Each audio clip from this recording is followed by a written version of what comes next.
So everyone and welcome back to Shmo's World and এখন বাজে 5:30 সকাল আর আমি স্নান করে রেডি হয়ে গেছি because today is my birthday. So আজকে আমি ভাবছিলাম আমার বার্থডেটা একটু অন্যরকম ভাবে সেলিব্রেশন করব।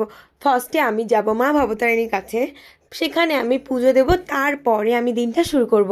তো সকাল সকাল আমি আর আমার সুইটি দুজনে মিলে তাড়াতাড়ি করে বেরিয়ে পড়লাম। তো চলো যাওয়া যাক মায়ের দর্শন করতে। দিন আমরা ফাইনালি চলে এসেছি আর আসার পরে আমরা ফার্স্ট ভাবলাম যে গঙ্গা থেকে হাত মুখ ধুয়ে এসে আগে আমরা পুজো দেবো অ্যান্ড দেন আমার সুইটিকে আগে পার্ক করে তারপর পুজো দিয়ে তোমাদের সাথে দেখা হচ্ছে 2000 years later. আর পুরো কাটায় কাটায় 7টার সময় আমি মন্দিরে ঢুকে যাই আর মন্দিরে ঢোকার পরে দেখি একজন দুজন করে পুজো দিচ্ছে, মানে আমরা 4-5 জন ছিলাম আর কি, কেউ ছিল না, এতটা ফাঁকা ছিল। তারপরে আমরা দু চোখ ভরে মাকে যতক্ষণ খুশি ততক্ষণ দেখো কম্পিটিশন ছিল, তো আমি অনেকক্ষণ দাঁড়িয়ে দেখেছি। তারপর অন্যদিন গেলে তো ভিড়ের ঠেলে দেখাই হয় না, তো আজকে মা কৃপা করেছিল বলে হয়েছিল। আর তারপরে আমরা যে 21 নম্বর কাউন্টার বলতে একটা শপ যেখানে আমরা ফুল টুল প্রসাদ নিই, তো সেখানে আমাদের জন্য আলাদা প্রসাদ রাখে, তো সেই প্রসাদটা দিয়েছিল মায়ের প্রসাদ, মানে ওটা প্রত্যেকটা স্টলে দেয় বলে। তো সেখান থেকে প্রসাদ দিল, দেওয়ার পর আমরা খেলাম। খাওয়া দাওয়ার পর আমি এবার আবার চলে এসেছি পার্কিংয়ে আমার সুইটিকে নেব অ্যান্ড দেন আমরা বাড়ির দিকে যাব। পার্কিং লটে এসে না অনেক টিয়া পাখি উঠছিল কাছ থেকে, তো আমার না চুটকির কথা ভীষণ মনে পড়ছিল, তাই মাকে বলছিলাম একটা চুটকি পাঠিয়ে দাও না গো। তারপরে আমি ওখান থেকে বেরিয়ে আসলাম মাকে টাটা বলে। তো আমরা ফাইনালি এসে পড়েছি বাস, আর এখানে কচুরিটা ভালো বানায়, তো আমরা সবাই এখান থেকে কচুরি খেলাম অ্যান্ড তারপর কচুরি খাওয়ার পর আর কোনো প্ল্যানিং ছিল না, তো সোজা বাড়ি গেলাম। 1 hour later. অ্যান্ড তারপর বাড়ি ফিরে দেখি মা আমার জন্য পায়েস বানাচ্ছে। আর আমার বার্থডেতে সবথেকে স্পেশাল খাবার সেটা হলো আমার মায়ের হাতের পায়েস, আমার খুবই ভালো লাগে। আর আজকে মাকে বলেছিলাম পায়েস যখন বানাচ্ছি একটু নারকেল দিয়ে বানাও, কারণ নারকেলের পায়েস খেতে কী ভালো লাগে। তো তারপরে পায়েস বানানোর পর আমার স্টুডেন্টদের জন্য তুলে রেখেছিল, যেহেতু আজকে আমি ছুটি দিয়েছিলাম, কালকে ওরা পড়তে আসলে ওদেরকে দেবে অ্যান্ড বাড়ির সবাইকে দিল। আর তারপরে আমার বন্ধুদের জন্য এক বাটি তুলে রাখলো আর ফাইনালি আমাকে দিল। আর আমি পায়েসটা খেয়ে এতটা ভালো লেগেছিল না, উফ কী যে টেস্টি হয়েছিল। আর অনেস্টলি বলতে গেলে আমার কোকোনাট ফ্লেভারের সব কিছু খাবারই ভালো লাগে, তো আমি তো চেটে ফুটে পায়েসটাকে সার্ভ করছিলাম। আর আমাদের বিকেলবেলা একটা প্ল্যানিং আছে, তো দেখা হচ্ছে ইভিনিংয়ে 2000 years later. And then finally আমি সেই জুতোটা 1 বছর পরে বের করলাম আর তারপরে আজকে আমার ড্রেসের সাথে ম্যাচিং করে পরে নিয়েছি। অ্যান্ড দেন সোজা আমি রেডি হয়ে চলে গেছিলাম বিরিয়ানির দোকানে মাটন বিরিয়ানি নিতে। তো আজকে আমার ফ্রেন্ডরা আমার জন্য পার্টি রেখেছে, তো চলো যাওয়া যাক। তো ওদের জন্য পুরো আমি খাবার টাবার নিয়ে রেডি হয়ে গেছি। Oh my God! Wow! And everyone, it's my birthday. So then আমি এখানে রিল শুট করছিলাম and this is my final look. So please জানিও আমার বার্থডে ড্রেসটা কেমন লাগলো তোমাদেরকে। Actually I feel beautiful. And then Sanchita আর শুভ আসার পরে দেখো কি হলো।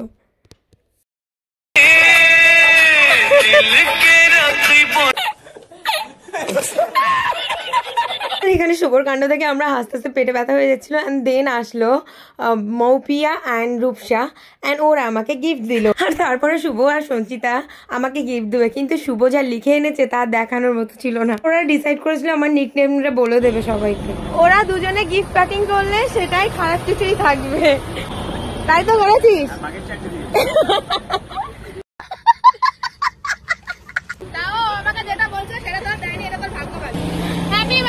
আর ওরা যা লিখেছিল সেটা আমি দেখানোর মতো ছিল না, সরি গাইস, কারণ ওরা আমার নিকনেমগুলো লিখে নিয়ে এসেছিল। তো যাই হোক, আর নাগিনের ফটো এঁকেছিল অ্যান্ড এটা ছিল আমার কেক। আর তারপরে আমি কেক নিয়ে বেশ পোস্টোস দেওয়ার পরে অন্যান্য বন্ধুরা আসতে লেট করছিল বলে সবাই বললো আমাকে চলো গিফট আনবক্সিং করা যাক। আমি বুঝতে পারছি না,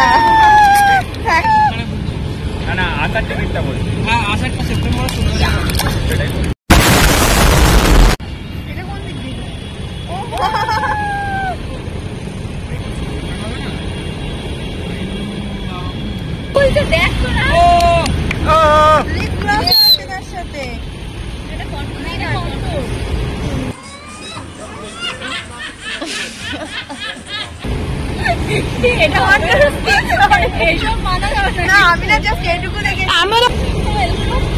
এবার আসলে যেটা এত প্যাকেজিং করে এত কিছু করে লিখে এনেছে আমার বন্ধু আমাকে নামকরণ করেছে নতুন করে। আজকাল ভাই দেখতে বেশি ভালো লাগছে, তাই বলে কি করে বুঝলি ভাই?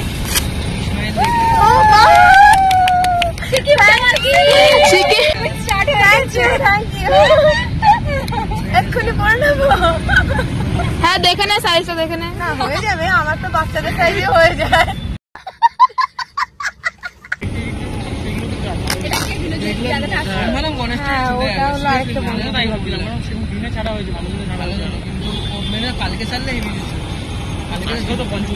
এরাও সে কাকে আনতে গেল এই আসার নাম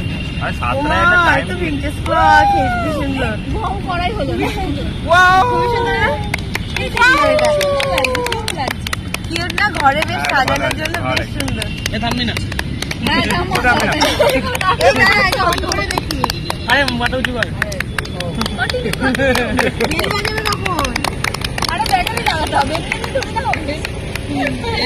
তোকে ব্যাটারিটাও কিনে দেবে, তোকে ব্যাটারি কিনে দেবে, তুই খরচা করবি কি? ভালো ভালো এরকম ঝাড় বিষয় কটাই বলেছিলে ওদেরকে? 7টাই বললাম।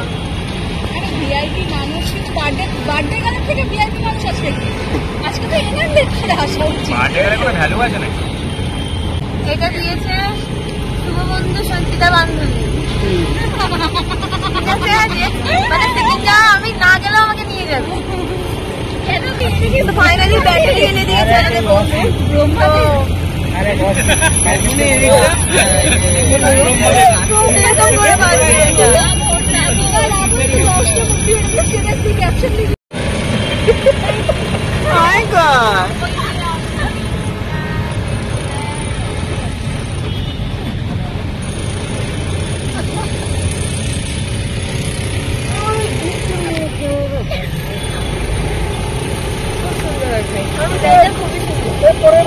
এই কালারটা আমার কাছে নেই।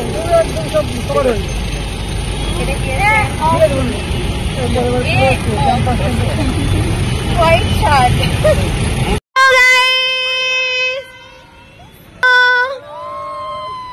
It's my birthday. Thank you. Happy birthday to you. Happy birthday dear. আর অ্যাকচুয়ালি এই মাঠে করার মজাটাই আলাদা। আমি চাইলেই ফ্যান্সি রেস্টুরেন্টে যেতে পারতাম, কিন্তু এই মজাটা হতো না। তো তারপরে আমি বাড়ি গিয়ে তোমাদেরকে দেখাচ্ছি যে আমি কি কি গিফট পেয়েছি। সো এগুলো ছিল আমার গিফট, আর তোমরা তো দেখেই নিয়েছো। আর আমার মা দিয়েছিল আমাকে একটা সোনার বাটারফ্লাই ইয়াররিং। তো এগুলো ছিল আমার এবছরের বার্থডে। আর এবছরের বার্থডেটা আমার কাছে ভীষণই স্পেশাল ছিল, সবই মায়ের কৃপা। তো তোমাদের কেমন লাগলো অবশ্যই কমেন্ট করে জানিও। টাটা।